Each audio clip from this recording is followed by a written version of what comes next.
Welcome to the Gen Z Stoic Podcast. Where every week we strive to lead younger generations on a path to virtue through the insight of Stoic teachings and personal stories from our lives as Gen Z Stoics.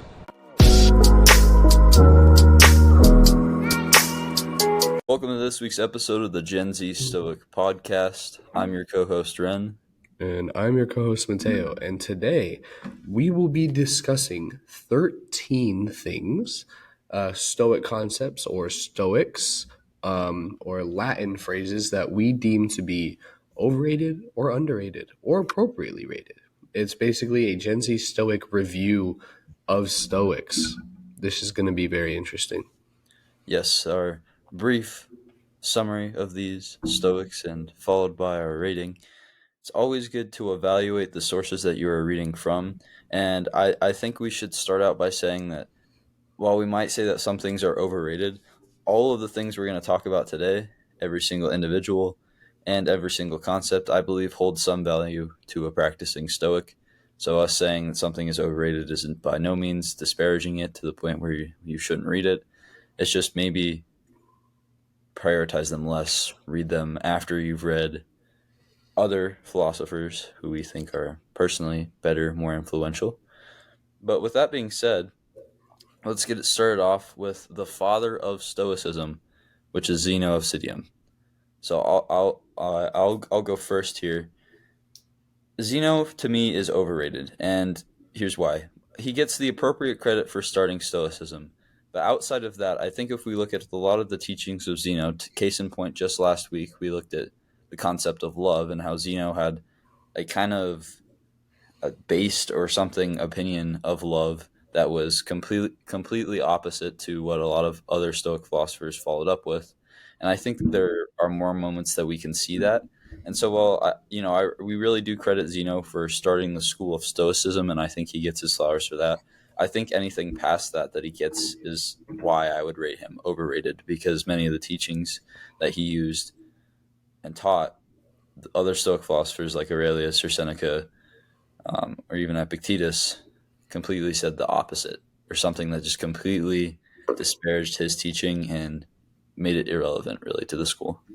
Yeah, I agree. I think the big example was, and I didn't really realize this until we talked about it on the Valentine's Day episode, but was the example of love, like his perspective on it. And I would also agree. I think he is overrated. However, the founding of Stoicism was probably one of the best things to ever happen to the world. So like you said, you have to give him credit for, founding the school of philosophy. The whole perspective on love that he had it kind of threw me for a loop because it was pretty much against what every other Stoic would argue. So I think, yes, he should be credited for starting the school of philosophy. However, some of his other, ideologies don't necessarily align with where I'm at with Stoicism and a lot of the other Stoics. But that's a good segue into Marcus Aurelius. Now, it's going to take a non-biased analyzation of Marcus Aurelius here, but I have deemed Marcus Aurelius to be appropriately rated. I don't think he is underrated or overrated. He's pretty well known by most people. I think Meditations is one of the more popular books about Stoicism, especially for beginners or like people who are new to Stoicism, which is great because it's really a fantastic book and really just a fantastic way to sort of immerse yourself in Stoicism without it seeming like too much. It's a very easy read as well. And I would say I don't think he's overrated because I have yet to find a Marcus Aurelius concept that I truly disagree with. There are times where, I'm reading Meditations or I'm reading another one of his works where I'm like, okay, what do you mean here? But usually, and what I've found this to be is sometimes the context in which things are written, I have to understand. Like, remember when we were talking about when he says, throw all your books away? And I was like, well, that's stupid. Books help you learn. But what he was really talking about was throw out things that distract you. It was more of like a metaphor. Yeah, I think Marcus, and I know for me, he's changed my life as a practicing Stoic. So I would rate him appropriately. I think he's getting what he deserves. But he's definitely not underrated because he's very well known. I'm similarly going to go with appropriately rated. You'll likely notice that we don't deviate much from our opinions, but appropriately rated, bordering on overrated. Marcus Aurelius, I really appreciate. He is really the face of Stoicism to people who look at these ancient Stoics because of the fact that he held the emperor position and was a ruler and really gave Stoicism a platform, which is something that we can greatly appreciate. My kind of issue, if I had to pick really nitpick one with Aurelius, is that when you look at his works, it's not necessarily where he's teaching Stoic concepts, but like Meditations is literally just his journal. It's his journal that he kept, and yes, there were teachings in it, but I think that context is sometimes lost. Is that this actually wasn't, I don't think, meant to be like a teaching tool. It was when he's out in battle, he's writing these things down and he's remembering Stoic things that he's learned in the past and these Stoic concepts, and he's writing them down to recall them. And I think that's a context that's sometimes lost. But Marcus Aurelius definitely had a lot of good teachings, even though that wasn't maybe the intention. And he also brought a lot of fame and attention to the school of Stoicism, which was fantastic and really, I think, inspired generations of Romans and then farther down in civilization to become Stoics and practice these teachings. And I think if there's a model of, if you're a man, of what you want your life to look like and how you want to live, I think Aurelius is a very good figure to do that. And I think he's appropriately rated for that reason. So, continuing on, we're going to go to my favorite Stoic ever, Seneca, who I can not rate anything but underrated. Seneca, the things that Aurelius has done for you, Mateo, is what Seneca has done for me. I was telling you the other day, this is the fifth time I've read through Letters from a Stoic, and this time what I'm realizing is that Seneca is very, very similar to me, very similar to how I act. Um, if I was living in ancient Roman times where I couldn't just text somebody, I definitely would send like 150 letters to my friend telling them, hey, this is how I'm living life. How are you living life? This is how things should go.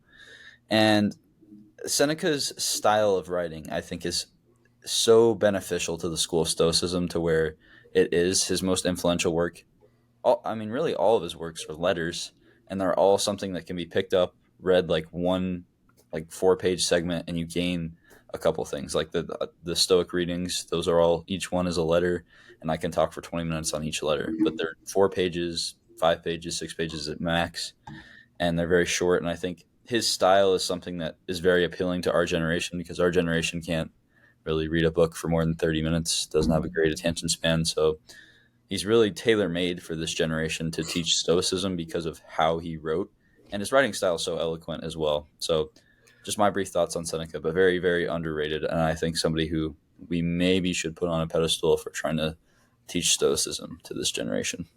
And I would agree. I would say Seneca, I would say, in my opinion, and I know for you, Seneca is underrated. For me, and you definitely have read more of the letters and obviously more times than I have.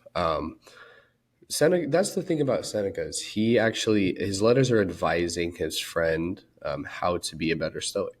Right, you mentioned that Marcus Aurelius doesn't really mention how to be Stoic; it's more of his journal. And Seneca's letters are actually about how, like ethics, morality, the universe and stuff. And what's interesting about Seneca is you mentioned his writing style.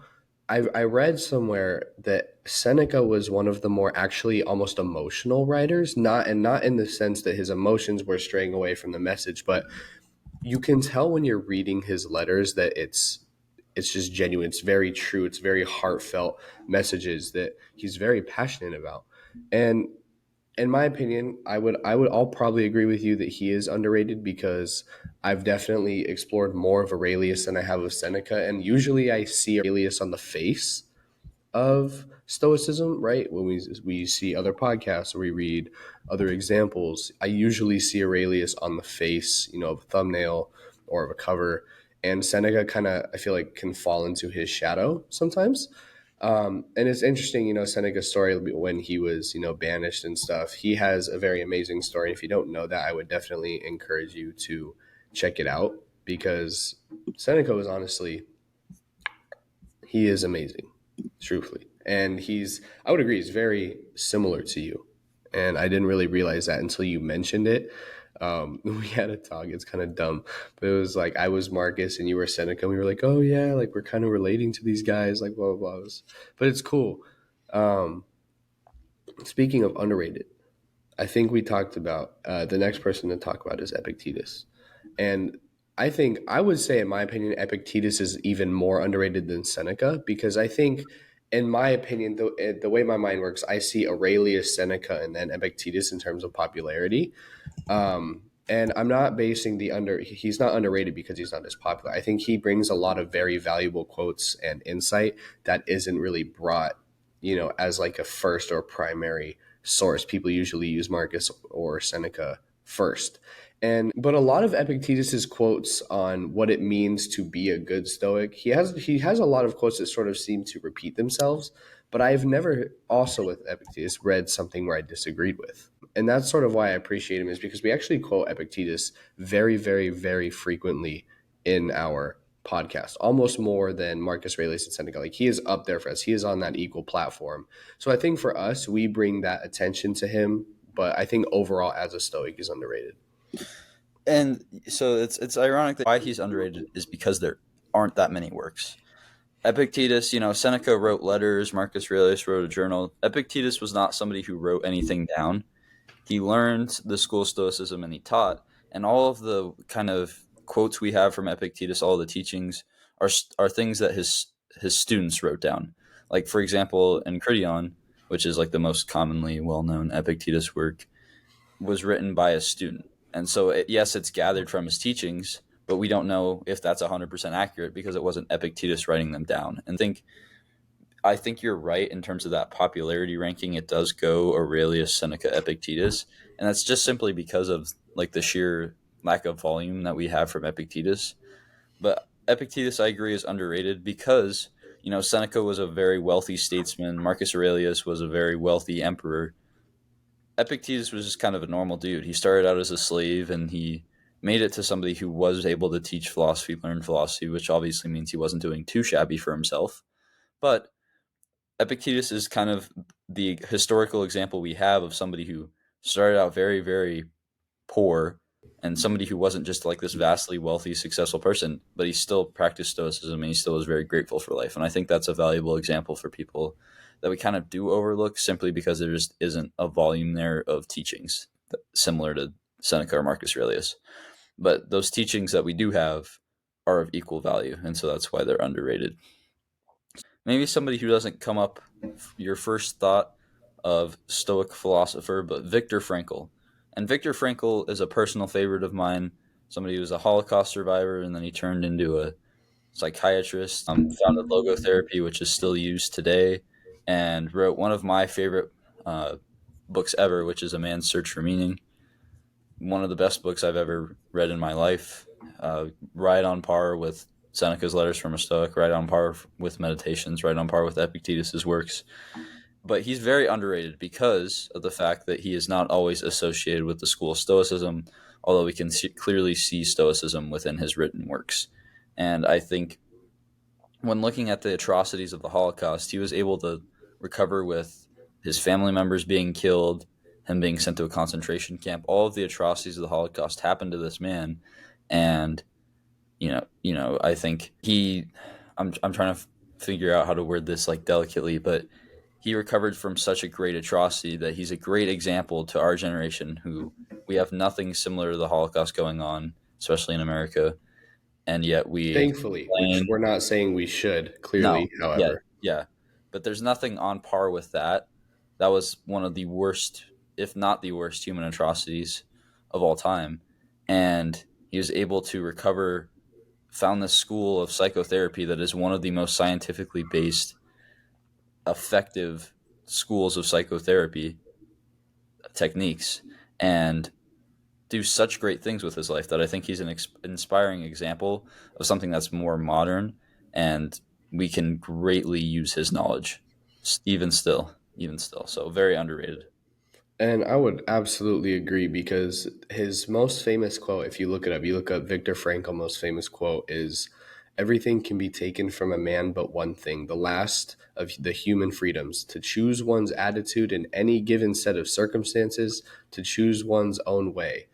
Now, Victor obviously didn't claim himself to be a practicing Stoic, but that quote is about as Stoic as it gets. So you could not claim yourself, to be a Stoic, but you can still live stoically. And I think that's exactly as you mentioned. He went through the Holocaust, which is a terrible, atrocity that happened, and he was able to make something of his life and kind of use, I wouldn't say use the trauma to like be better, but he was able to move past it and do something when, and this is not really blaming a lot of people, but a lot of people who went through that I'm sure couldn't because emotionally it was, very terrible.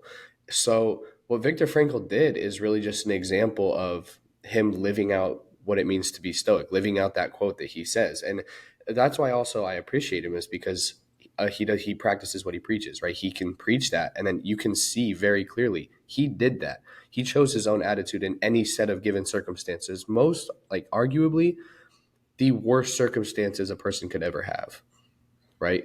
And so in that he did, and you introduced me to Frankel. I had actually never really heard of him before. I kind of knew who he was, but like you said, he's very accredited. He started it was called like logotherapy, I think is what it was, which is very interesting, and I actually need to look more into. But yes, I would agree. Viktor Frankl is underrated. Moving on to a more modern Stoic, which many of you have heard of. Shout out to the Daily Stoic podcast. It's another great Stoicism podcast.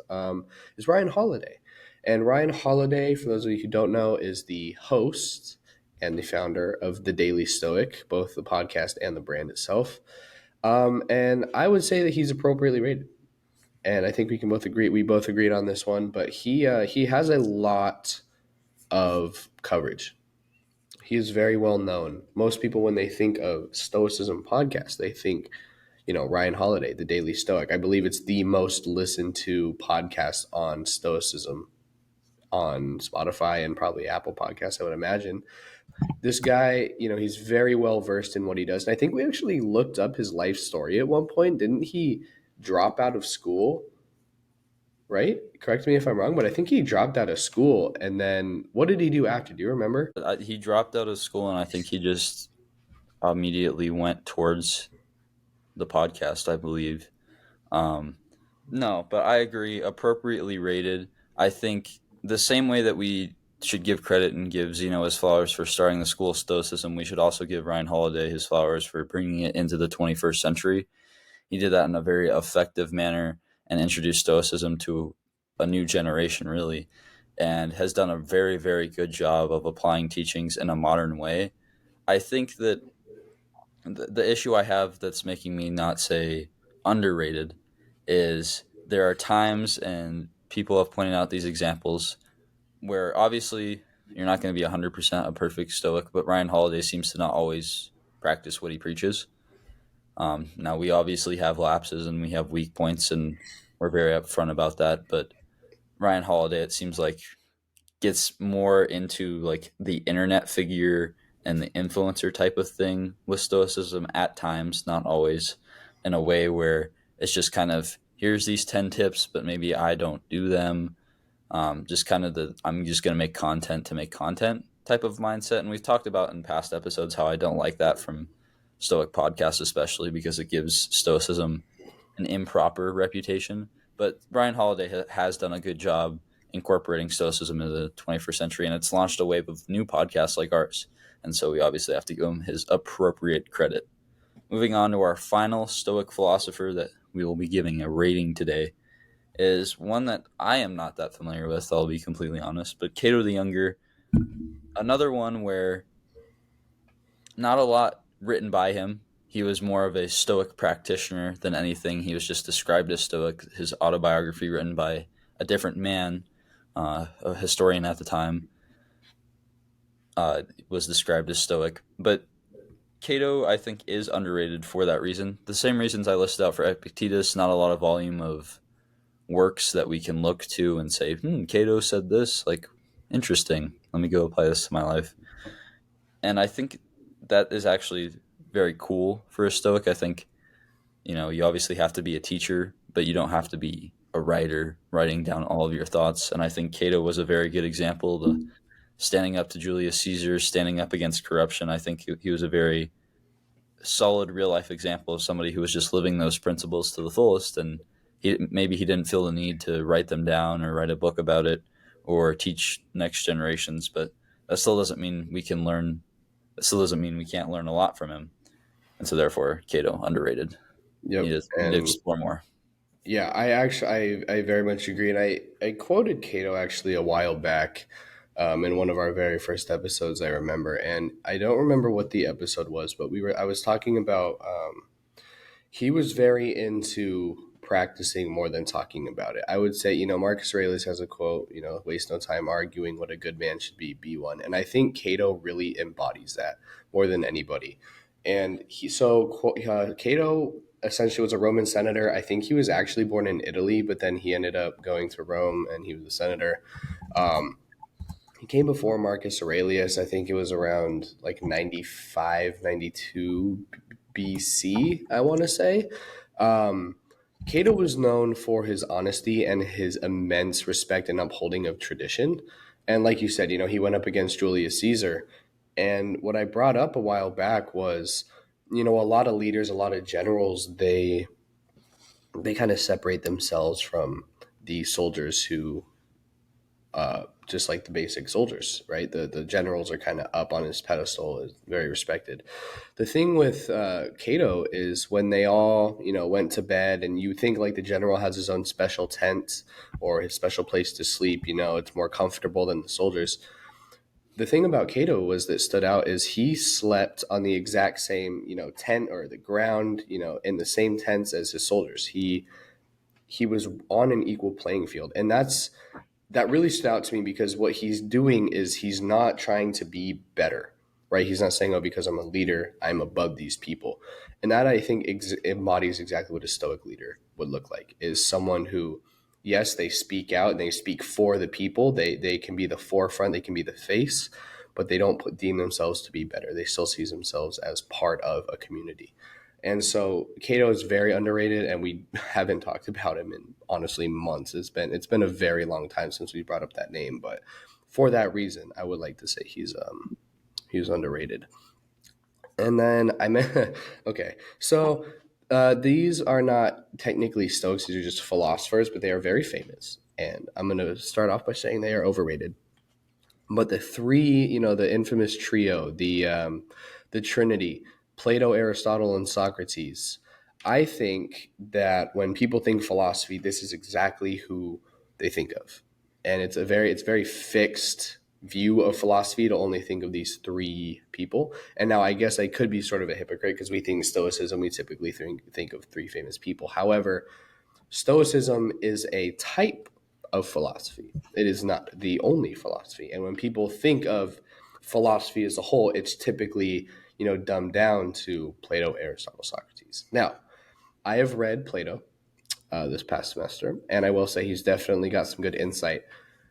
But, and I've also read some of Socrates, but it is a very overrated, they are overrated for sure. There is a lot more to Stoicism than just, or not Stoicism, to philosophy than just these three philosophers. And there's definitely things they said that I agree with. And there's also things that they said that I just cannot get behind.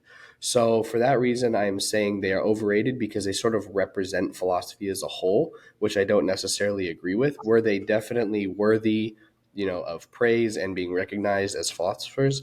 Absolutely. But to represent the face of philosophy as a whole, I think makes them a bit overrated because they really, I think the Stoic, and this is biased, but I think the Stoics offered more. But yes, that's my opinion. So interestingly enough, I'm going to do them separately. But interestingly enough, I think we can actually derive in a straight line from Socrates to Stoicism, the path. Stoicism, especially ethics, and if you look at Aristotelian teachings about ethics, both were very concerned with virtue. And I think Aristotle and Socrates, especially, is where Stoicism got a lot of its roots from. So I think that it's tough to overrate all of them for that reason. Yes, do we need to definitely broaden out the definition of philosophy, and especially within education, read more than Plato and Socrates and Aristotle? Of course, I think that it's very valuable to read more than three authors, especially when they were just direct students of each other. It's a very skewed view of what is such a broad kind of knowledge base when it comes to philosophy. Now, I will say Plato to me personally is overrated. I think if you read a lot of like his metaphysics teachings and his abstract views on the difference between like the real world and like this high plane ethereal world, um, I don't really necessarily agree with those things, and I think Plato is known in a lot of circles for being wrong about a lot of things. Now, can't discredit him. He was a student of Socrates, took down a lot of Socrates' teachings. He taught Aristotle, so very important kind of line leader for philosophy. Very important in the founding of Stoicism. However, his individual teachings can't really get on board with us. So Plato overrated, Socrates and Aristotle appropriately rated. Both of them appropriately rated. We always talk about Socratic seminars and kind of that Socrates' logic. Aristotle with his virtue ethics, very, very similar to Stoicism. Now, obviously, they differ on how you get to that virtue, but very similar. I love virtue ethics, love discussing virtue ethics. But both of them appropriately rated because they get, like you said, they get a lot of credit. So even while I do think their teachings are good, the credit they get is insane. So I'm gonna begrudgingly say appropriately rated. Now, moving on to our final category, which are Stoic concepts. These are concepts that you can practice uh, and are most commonly cited as kind of Stoic things. So we'll start off with the pendant I am wearing, which is memento mori. The Dang concept it. I took it off. I also, we have the same pendant. Yeah, I took it off. this is a concept of remember that one day you die. This is something I've gotten. I can say I've gotten pretty good at applying. Is and you can personalize it, but for me, it takes the form of I don't know if I'm going to wake up tomorrow. I don't know if tomorrow's not guaranteed. So one day I want to do something that makes somebody else happy and something that makes me feel fulfilled and full of purpose. And so if I do those two things, I can be happy when I go to bed every day. And it's a very very simple rule to live life, and it's simplified a lot of things for me. I do one act of kindness a day, just kind of naturally pops up, and then I do something for myself, whether it's go to the gym or do some investing, something that gives me purpose. And it's a very easy, simple concept that I think people here remember that one day you die, and they're like, "Oh, that's so morbid. That's so dark. Why would you think like that?"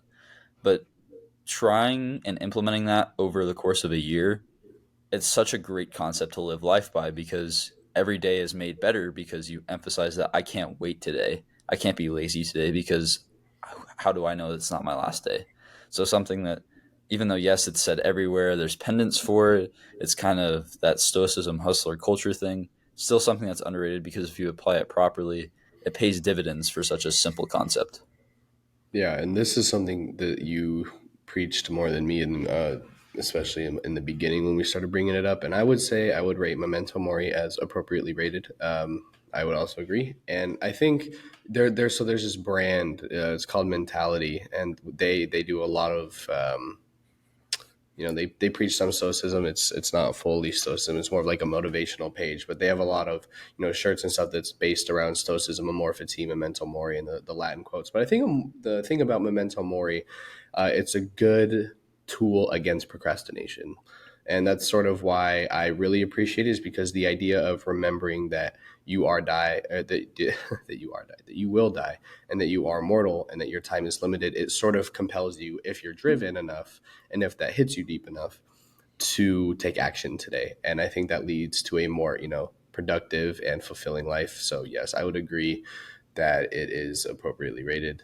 I think our next one was Amorphity, the love of fate, and this one's good. I think this one I actually might even be underrated. I think it falls under the shadow of Memento Mori sometimes, and that's no discredit to Memento Mori, but Amorphity, the love of fate, this is really important. And this is one that I know you definitely talk about a lot because you bring up a lot of Latin phrases, which is great. And the thing about Amorphity that is good is it basically says that everything that happens to you in your life is including sufferings, goods, bads, hardships, is at the very least necessary, right? And I think this is great. This is my favorite concept because we often see, for example, struggle as bad. And Amorphity says, well, actually, it's necessary. You're going through this. You have to love your fate So everything you're going through is necessary to make you a better person and the person that you want to be. I would almost say this is one of my favorite Latin phrase is the love of fate, amor fati, because I think accepting not in this I think it can be kind of be skewed, the love of fate, oh, like God's plan fate or what kind of fate. I don't think it matters which way you look at it. I think regardless, fate is your path. Your path is your fate, and so loving the path that it's going to take to become the person that you want to be and accepting everything along the way is what is going to be necessary. Yeah, I'll just add on to that. I think when you talk about morphity, you talk about fate. Fate is, virtue is living in accordance with nature, according to Stoics. So fate is this is what nature has decided. So if stub your toe, silly concept, but nature decided, hey, you're gonna stub your toe, and so you can't really get angry at that or get frustrated. For me, amorphity is properly rated because I think you highlighted it a little bit. It's a bit broad strokes where it's anything that happens to you, throw it under the guise of amorphity and love that thing. And I think it can be misconstrued to mean that you have to be apathetic to a lot of things that are going on in your life, like amorphity.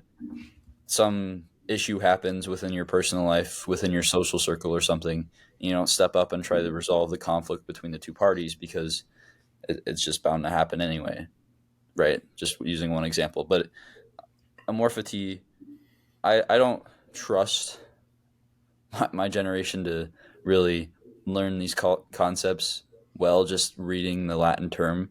I think that Ryan Holiday has done a good job explaining what it means in depth. I think we've done a good job explaining what it means in depth.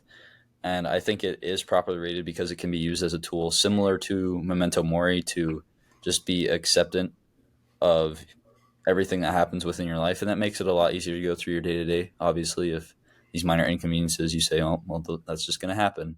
Get angry over it, makes your life much easier. But I think because of how vague and broad just love your fate is, very easy to misuse or misconstrue. And I've definitely seen personal examples of that. And so that's why I'm going to give it a proper rating. Now, the final term that we're going to go over is one we used last week, primitatio malorum, which is just we talk about how we want positive visualization. That's just visualizing the bad things that could potentially happen in your life. And this one I'm going to say is overrated. And we were talking about this right before we got on air. While I can see the argument for, hey, I'll just use last week's example.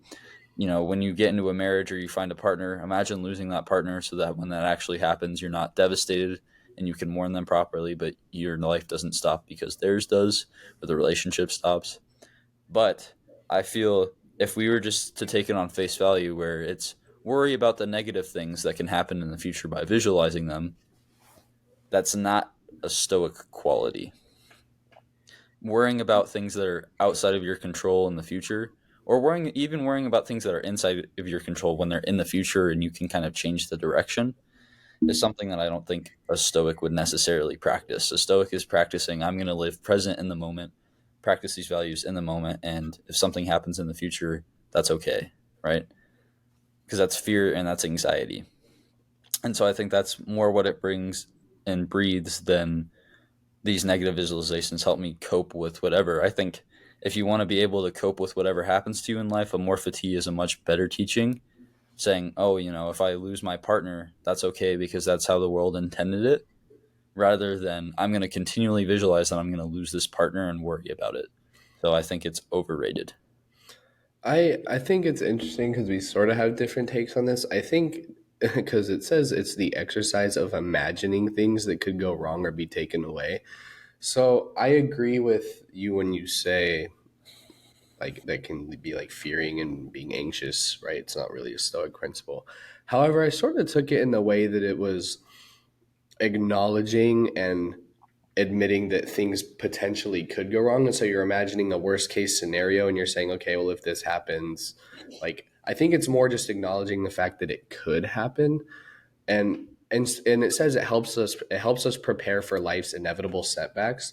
I would disagree. I don't think, any amount of visualization or mental, I guess, preparation for an event can actually prepare you for when it really happens. I mean, to an extent, yes, but ultimately, when something happens that's inevitable and that's a setback, it's going to hit you harder than you were expecting because you just were only imagining it. Now, what I think exercising, your imagination to think of what could go wrong or be taken from you helps build a sense of appreciation for what you do have. I would say that it definitely helps you not take things for granted, because if you're imagining things that could be taken from you, you're like, oh, well, I really appreciate this because this could really be taken away inevitably at any point. So I'm sort of at, the appropriately rated. I haven't really heard much about this until recently. Um, and I think that's fine because it's sort of a weird idea. Like, you're supposed to imagine all the things that can go wrong, and then it'll help you prepare for when they do go wrong. And you're like, well, I think if you are constantly imagining something going wrong, that turns into worrying. However, I'm not necessarily against the idea of, acknowledging that something could go wrong and preparing yourself, saying, well, if it does, like, it could happen. And that just helps you appreciate it more. So I would say it's appropriately rated. It's not very popular, and I would say rightfully so.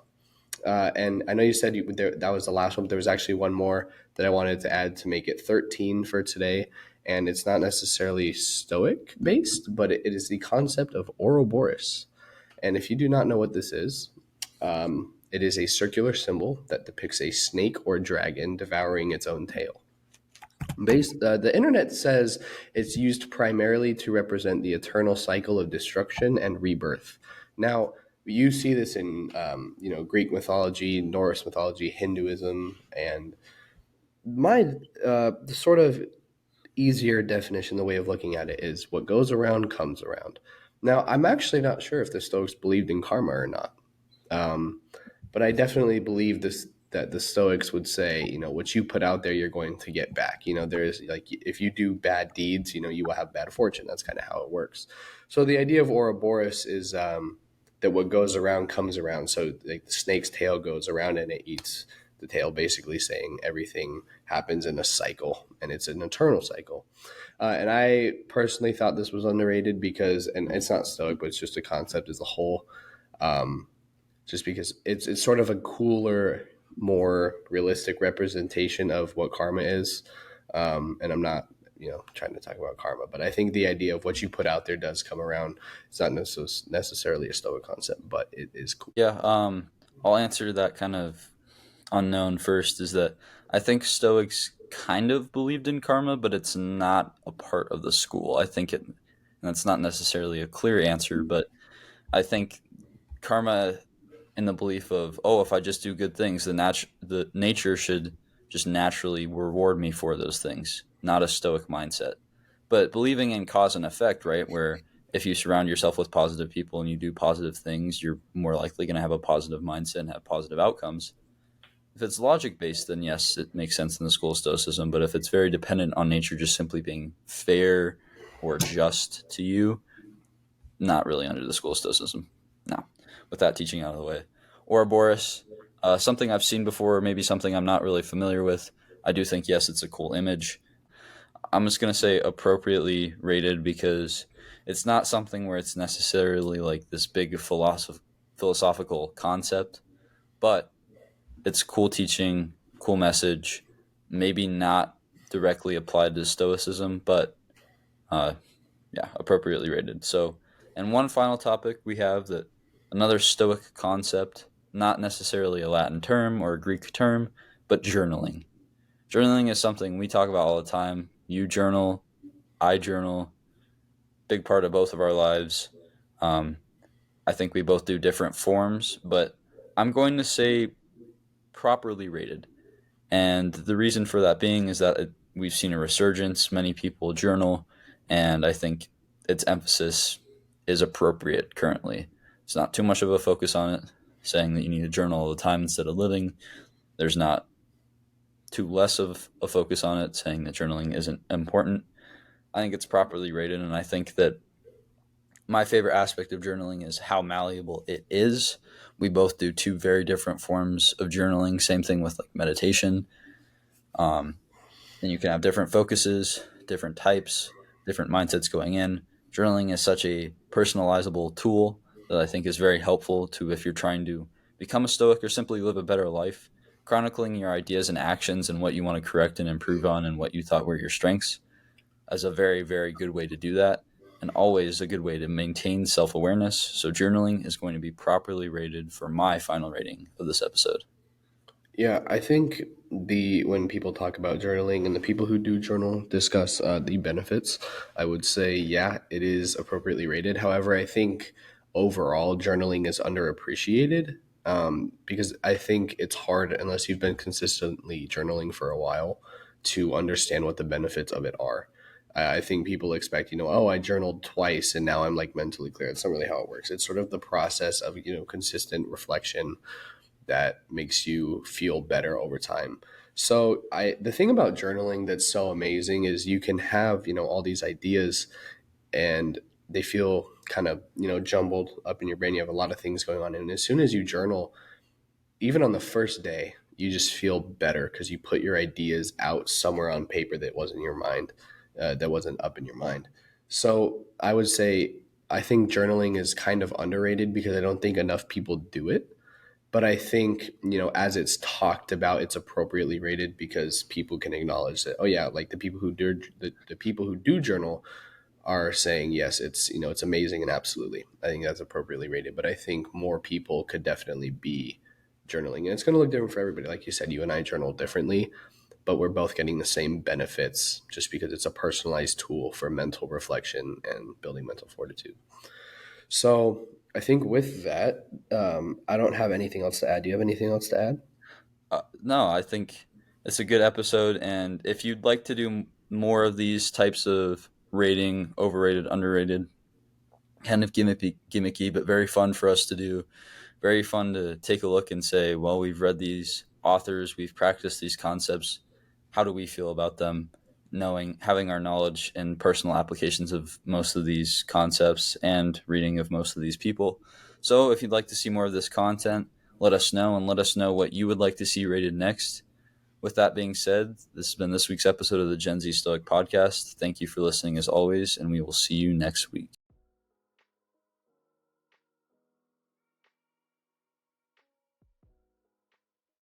Welcome to the Gen Z Stoic Podcast, where every week we strive to lead younger generations on a path to virtue through the insight of Stoic teachings and personal stories from our lives as Gen Z Stoics.